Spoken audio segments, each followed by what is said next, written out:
Hello, and welcome to the Weekly Report.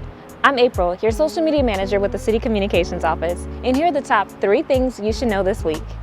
It's Black History Month, and even though we can't have in-person events, the city is still recognizing Black history through online events and more.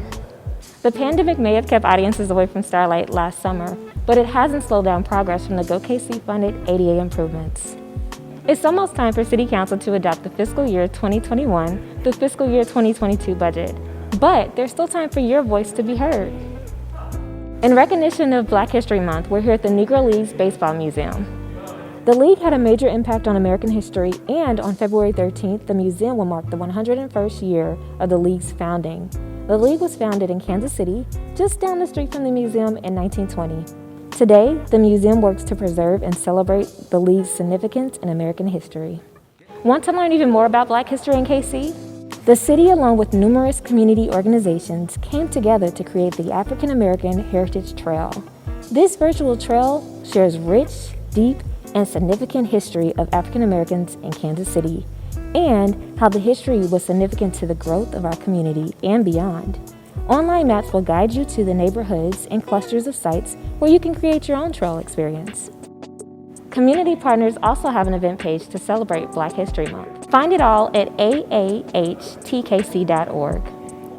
While the coronavirus has kept audiences away from Starlight for the majority of 2020, construction crews, the Starlight Operations Department, and the City of Kansas City, Missouri have been busy in the extended off-season. When audiences return to the theater this summer, they'll notice a number of much-needed ADA improvements throughout the venue. Each year, the City Council is required to adopt a budget for the next fiscal year. Before that happens, you have the chance to let City Council know your thoughts.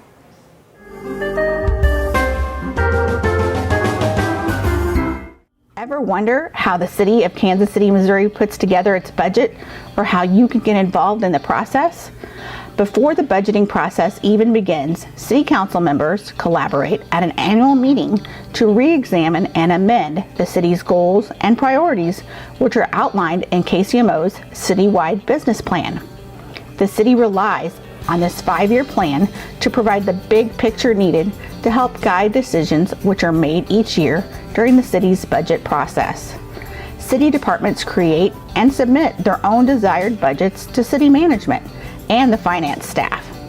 Over several weeks, these administrative offices discuss department proposals and make decisions on what to include, keeping in mind the need to keep a balanced budget, which is a legal requirement set forth in the city charter. After a balanced budget proposal is created, it is presented to the council for review and at the same time made public on the city's website at kcmo.gov for all to see. Residents, like you, are encouraged to get involved as the city hosts several public hearings where you can share your thoughts on the city's proposed budget. Public budget hearings for the 2021-2022 budget will be held online on Saturday, February 20th from 9 a.m. to noon, and Tuesday, March 2nd from 10 a.m. to 1 p.m. Links to the online meetings are available on our website at kcmo.gov. An in-person meeting will be held on Saturday, February 27th from 9 a.m. to noon at Municipal Auditorium, 301 West 13th Street. All COVID protocols will be followed, including mask requirements, temperature checks, a required sign-in form, and seating will be spaced out appropriately. We look forward to hearing from you at these upcoming budget hearings. Don't forget, city offices will be closed on February 15th in honor of the President's Day holiday. Trash and recycling will be on the holiday schedule as well. Thanks for watching the Weekly Report. I'm April with the City Communications Office. Next up, have you seen the Freedom Fountain next to the Bruce R. Watkins Cultural Center? Here's a video with a little more about it. My name is Glenn North, and I'm the director of the Bruce R. Watkins Cultural Heritage Center. And we're here today to talk about who Bruce R. Watkins was, what we do here at the center in celebration of Black History Month. I do have to admit, due to COVID, we're not currently open to the public, but we are doing some virtual programming and some internal things as it pertains to strategic planning. So we're really excited about when we have the opportunity to reopen, having the community come back and see what we have to offer. So I just wanted to start off talking about Bruce R. Watkins, who was an incredible civic leader. He was definitely an advocate for social justice. And you know, Kansas City is known as the city of fountains. And one of the things Bruce R. Watkins did is advocate for a fountain that would be symbolic of the Black experience in Kansas City. And so he developed a group of local leaders to kind of help in that effort. What eventually happened is that they hired a sculptor named Richard Hunt to make the Spirit of Freedom fountain. Interestingly enough, Bruce R. Watkins died of cancer in September of 1980 and did not live to see the Spirit of Freedom fountain built. But it was definitely a huge accomplishment, and it still is one of the, I think, most beautiful fountains that the city has to offer. But all of those people who had come together to work with Mr. Watkins to get the Spirit of Freedom fountain built, when he passed away, felt that there needed to be some way to honor his legacy. And so they decided to build the Bruce R. Watkins Cultural Heritage Center, which is where we are today, and it opened in 1989. So I just wanted to show you all around a little bit. We'll start over with our permanent exhibit.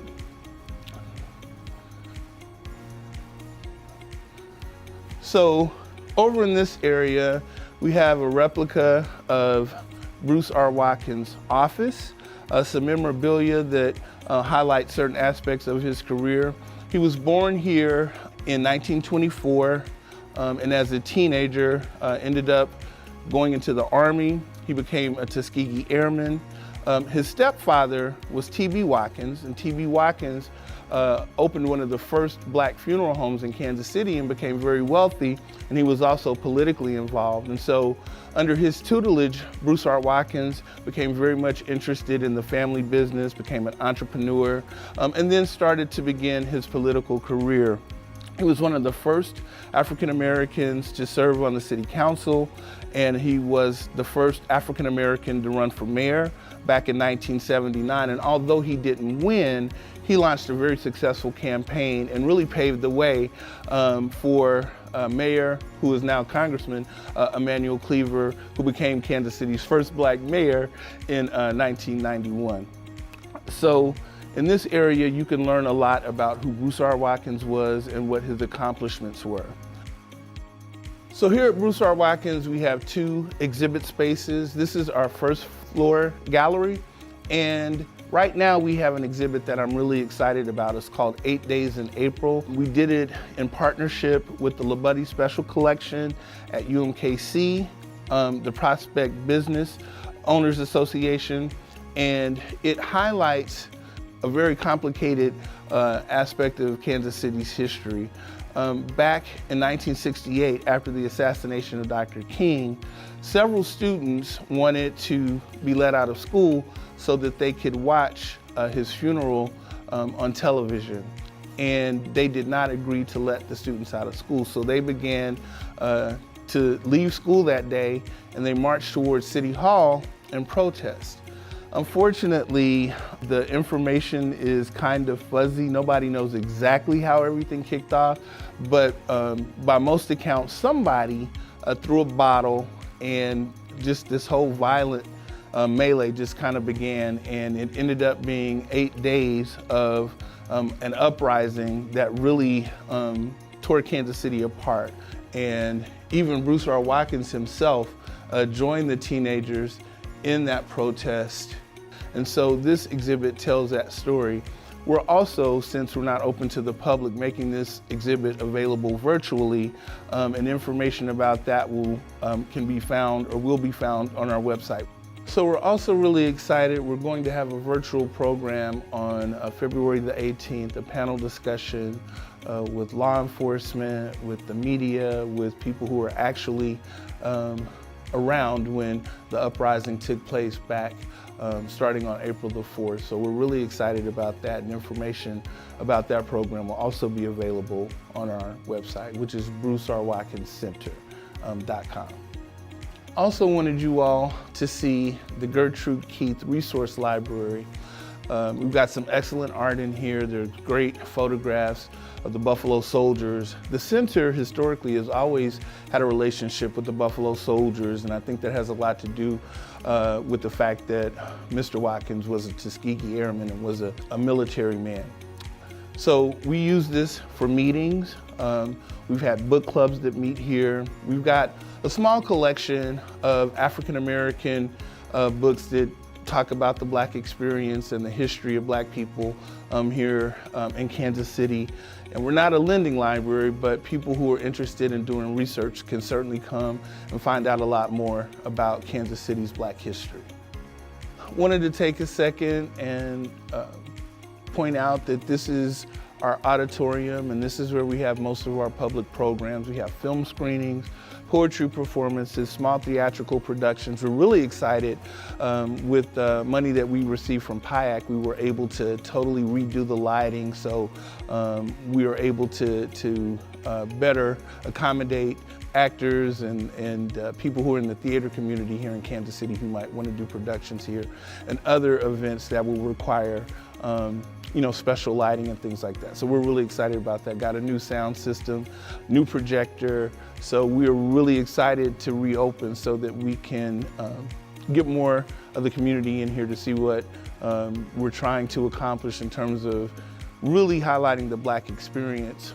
We've got great artwork in the auditorium that was permanently loaned to us by an artist named Robert Carson, who's out of Southeast Missouri.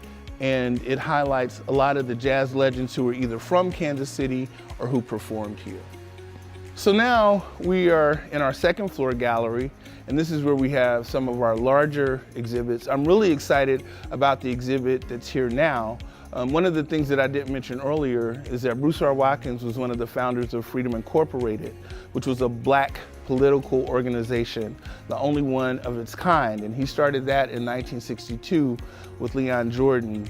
When you think about Kansas City's political landscape, from about the late 20s to the mid 40s, Tom Pendergast pretty much had the run of Kansas City. He had all the political clout, made a lot of the political decisions, and that wasn't always in the best interest of Black voters. So Leon Jordan and Bruce R. Watkins decided to form this organization to empower Black people, to help them to understand better the civic process, to even groom candidates to run for public office.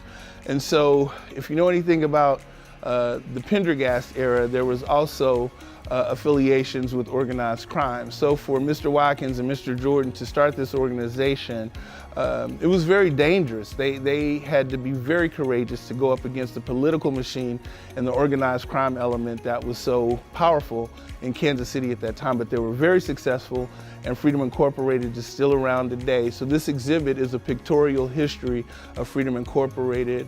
Over here is a great photograph of Mr. Watkins signing the charter with Leon Jordan and other founders and members of Freedom Incorporated. So, although we've been closed to the public, as I said, we've been really pushing toward doing more virtual programming. I'm also really proud of a publication we just produced in conjunction with the Local Investment Commission, which is known as LINC, the Black Archives of Mid-America, the Kansas City Public Library. We all worked together to produce this book about Kansas City's Black history. We've been doing this for about the past 12 years or so. But this year, 2021, is the bicentennial of Missouri. So we thought it would be a great year to do a retrospective. So there are 70 prominent African Americans who were either from Kansas City or in some way connected to Kansas City that are highlighted in this publication. And there's also a great photograph, if you can zoom in on that, of Bruce R. Watkins marching down I-70 with a group of high school students after the assassination of Dr. King. And this is right before the protests got violent. But it demonstrates Bruce R. Watkins' commitment to the community and his commitment to social justice. If you were interested in getting a copy of Kansas City's Black history, You can find copies at the Black Archives of Mid-America and all the different branches of the Kansas City Public Library. You can also get some here at Bruce R. Watkins. Although we're not open, I'm happy to make sure that you get a copy or a couple of copies if you need them, and they're absolutely free. We just want to make sure the people in the community have access to them. So if you wanted to get a copy, you could contact me at glenn.north@kcmo.org. Our goal here at the center is to celebrate African American history and culture and to keep Bruce R. Watkins' legacy alive by providing programming and exhibits that focus on civic engagement, social justice, and economic empowerment. So I hope you all stay safe and healthy. We can't wait to open the center back up so that you all can come and visit us. But please, during Black History Month, especially in these very difficult times, do what it is that you can to learn more about our local history, which I think is very important, and how you can be more involved in the struggle to end racism and disenfranchisement.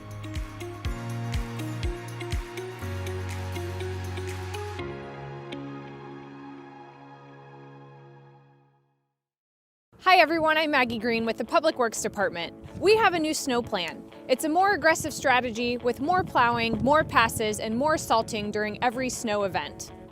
It involves pulling in more people and trucks from other parts of the city's operations. You're watching as more trash truck drivers learn to plow snow.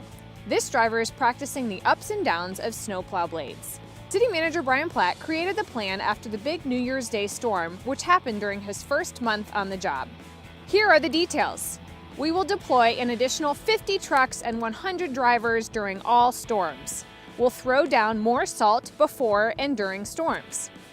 We have added overnight shifts to residential routes, making neighborhood snow removal a 24-hour operation. We now do tandem plowing on big streets with multiple lanes, which means running several plows together to get all the lanes cleared on the first pass. We will suspend trash and recycling pickup during big storms so those drivers can plow streets. We will buy a mini plow to clear protected bike lanes. After the first storm with the new plan, we saw positive reaction from residents. Sean tweeted, "Great work pre-treating the streets. Things are looking up in KC." A Northlander said, "First time in a long time our street was plowed right as the snow was tapering off. Thank you." Thanks for noticing, and we will keep working to improve snow removal services. During all storms, we post updates on the city's snow page at kcmo.gov/snow. And you can follow the city's Twitter account at KCMO. Also, Alert KC will text weather alerts to your phone. Just text your phone number to 888-777 to sign up. I'm Maggie Green with Public Works. We'll see you the next time it snows.